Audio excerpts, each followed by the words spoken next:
अस्सलाम वालेकुम दोस्तों, मेरा नाम हम्माद है and I am founder and CEO of M K engineering. आज की बड़ी इंटरेस्टिंग वीडियो आपके लिए लेकर आया हूँ जिसके अंदर हम डिस्कस करेंगे कि ये पानी इस दुनिया में आया कहाँ से, इसकी सोर्स क्या है, ये आया कहाँ से, किस प्लेनेट से आया और ये पानी फिर यहाँ पे कैसे बसा। इसकी पूरी हिस्ट्री हम डिटेल में डिस्कस करेंगे। इसका नाम किसने रखा, ह्यूमन बॉडी के अंदर ये कितना मौजूद होता है, इरिगेशन में कितना इस्तेमाल होता है, अंडरग्राउंड वाटर की क्या पोजीशन है इस वक्त। तो ये सारी चीज़ें आज की वीडियो में हम डिस्कस करेंगे। बहुत इंटरेस्टिंग वीडियो है, आपने इस वीडियो को आखिर तक लाजमी देखना है। तो आगे बढ़ने से पहले हमारी वीडियो को लाइक, सब्सक्राइब और शेयर कर लें ताकि आइंदा आने वाली इस किस्म की इंटरेस्टिंग वीडियोज़ आपको मिलती रहें। पानी एक कलरलेस, टेस्टलेस, ऑडोरलेस यानी कि का एक लिक्विड है जो कि इस दुनिया के अंदर 70% ऑफ द अर्थ के ऊपर मौजूद है। 1811 में एक इटालियन फिजिसिस्ट थे, एमेंडो एवोगाड्रो। इन्होंने इसका जो केमिकल फार्मूला है H2O, ये इन्होंने सबसे पहले डिफ़ाइन किया। मगर इस जो फार्मूला जो ड्राइव किया गया, इससे पहले हेनरी कैवेंडिश नाम के एक साइंटिस्ट थे जिन्होंने सबसे पहले ये जो कंपोजिशन है पानी की, ये सबसे पहले उन्होंने डिस्कवर की। पानी जो है 100 डिग्री सेंटीग्रेड के ऊपर बॉयल हो जाता है, उबल जाता है, यानी कि टेम्परेचर अगर देखा जाए तो 212 डिग्री फ़ारेनहाइट और 100 डिग्री सेंटीग्रेड के ऊपर, यानी कि एटमॉस्फेरिक प्रेशर के ऊपर। अब जैसे ही इसका जब एटमॉस्फेरिक प्रेशर कम हो जाता है, जैसे अगर फ़र्ज़ कर लें हम माउंट एवरेस्ट के ऊपर चले जाएं जहाँ पे एयर का प्रेशर कम है, तो लो प्रेशर के ऊपर ये 68 डिग्री सेंटीग्रेड पे बॉयल हो जाएगा।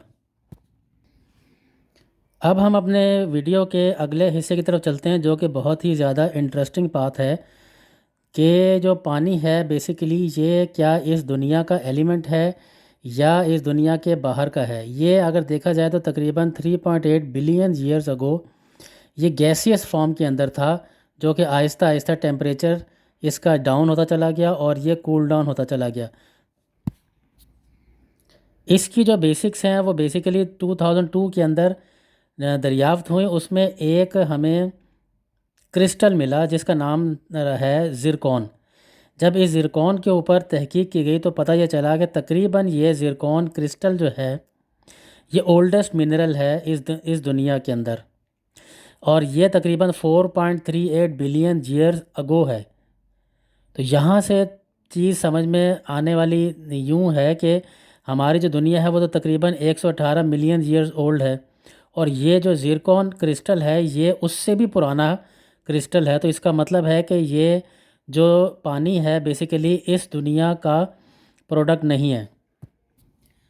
यानी कि जो लो हाइड्रोजन सबसे पहले दरियाफ्त हुआ, जो मिला ज़िरकॉन क्रिस्टल के अंदर, वो इस दुनिया का नहीं है, वो कहीं इससे बाहर का है। अगर हम इसकी और मज़ीद बैक हिस्ट्री में जाएं तो तकरीबन 65 मिलियन ईयर्स अगो डायनासोर्स जो थे वो अवेलेबल थे। अगर हम इससे भी पीछे की तरफ जाएं तो 4 billion years ago head on period यानी कि एंड ऑफ डार्क पीरियड का सिलसिला होता है।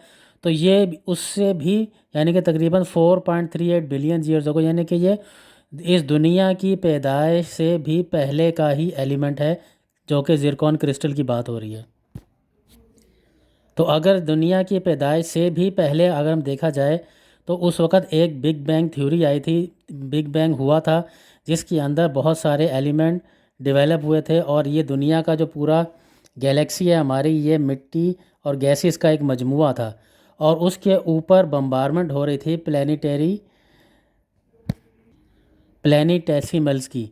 यानी कि ये बड़े बड़े कॉमसेट्स और एस्ट्रॉयड्स थे जो कि आइस के बने हुए थे, और ये बम्बारमेंट हो रही थी हर जगह, और उसी में से ही ये बहुत बड़े बड़े जो पीसीस थे ये बेसिकली दुनिया के ऊपर भी आके टकराए और इसी में जम हो गए।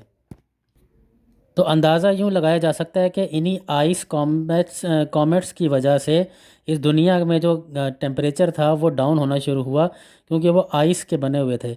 और उस वक़्त जो नॉर्मली टेम्परेचर जो एस्टिमेट किया गया तकरीबन इस दुनिया का बर्थ के टाइम पे 2000 डिग्री सेंटीग्रेड था।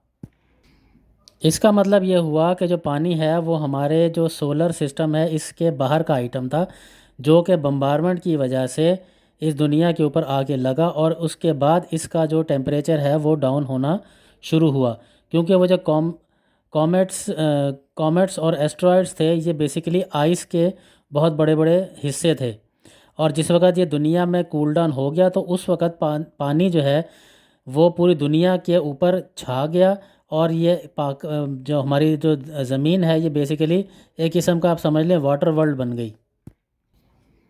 यानी उस वक़्त इस दुनिया के अंदर कोई भी आइसलैंड वगैरह का तसव्वुर नहीं था, क्योंकि उसी की जो आइस के बड़े बड़े हिस्से आके यहाँ पे लगे, जिसकी वजह से यहाँ का टेम्परेचर डाउन हुआ तो ये पूरी की पूरी दुनिया एक किस्म की वाटर वर्ल्ड बन गई। और उसके बाद आहिस्ता आहिस्ता मज़ीद जिस वक्त ये कूल डाउन होना शुरू हुए तो उसके बाद अभी भी इस वक्त इस दुनिया में 70% पानी मौजूद है।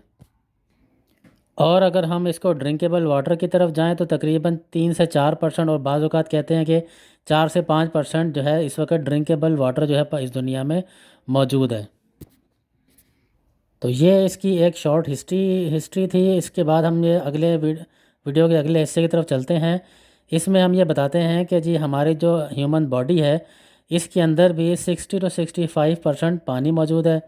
हमारा जो खून है बेसिकली उसमें 80% पानी मौजूद है। हमारा जो ब्रेन है, दिमाग है, 73% पानी का बना हुआ है। हमारी जो स्किन है वो 64% पानी की है। मसल जो है वो 79% पानी है। और जो न्यू बॉर्न बेबी होता है बेसिकली वो 78% पानी होता है। अब जैसे इस हिस्ट्री से हमें अंदाज़ा हुआ कि इस वक्त भी दुनिया के ऊपर 70% पानी मौजूद है, मगर उसका जो ड्रिंकेबल पानी है वो बहुत कम तादाद में मौजूद है। 2005 में यूएसए में जो अंडरग्राउंड वाटर था वो निकालने का सिलसिला शुरू हुआ, क्योंकि ऊपर से बारिशों की का इतना पानी गैदर नहीं हो रहा था। तो 410 billion gallon per day ground water जो है वो अमेरिका ने अपने ग्राउंड से निकाला। इसी तरीके से कराची की अगर हम बात कर लें तो कराची के मुख्तलिफ हिस्सों में जैसे कि नॉर्थ नाज़माबाद का इलाका है, वहाँ पर भी जो पानी है तकरीबन 500 से 600 फुट गहराई में मिलता है। पहले यहाँ पे एयरपोर्ट का जो इर्द गिर्द इलाका था यहाँ पर तकरीबन पानी जो है वो तकरीबन 40-50 फुट पे मिल जाता था। मगर जैसे जैसे कि पानी का लेवल इस्तेमाल होता चला गया और वो डाउन होते चले गए, तो अब पानी का जो लेवल इस एरिया में जो कराची एयरपोर्ट के इर्द गिर्द के इलाके हैं यहाँ पर तकरीबन जो है वो 350 से 400 फुट गहराई के तक पानी अब अवेलेबल है। यानी कि पानी का लेवल डाउन हो गया है। पहले बोगी वाली मशीन इस्तेमाल होती थी, आजकल ड्रिल मशीन इस्तेमाल होती है जो कि इससे भी गहरा लेके जा रहे हैं। तो ज़रूरत इस अमर की है कि हम जो ड्रिंकेबल वाटर है उसको एहतियात से इस्तेमाल करें, उसको ज़ाया होने से बचाएं। तो उम्मीद है कि आपको वाटर की ये बेसिक हिस्ट्री आपको पता चली होगी। कि तो आगे बढ़ने से पहले हमारे चैनल को लाइक, सब्सक्राइब और शेयर कर लें ताकि आइंदा आने वाली इस किस्म की इंटरेस्टिंग वीडियोज़ आपको मिलती रहें। बहुत शुक्रिया।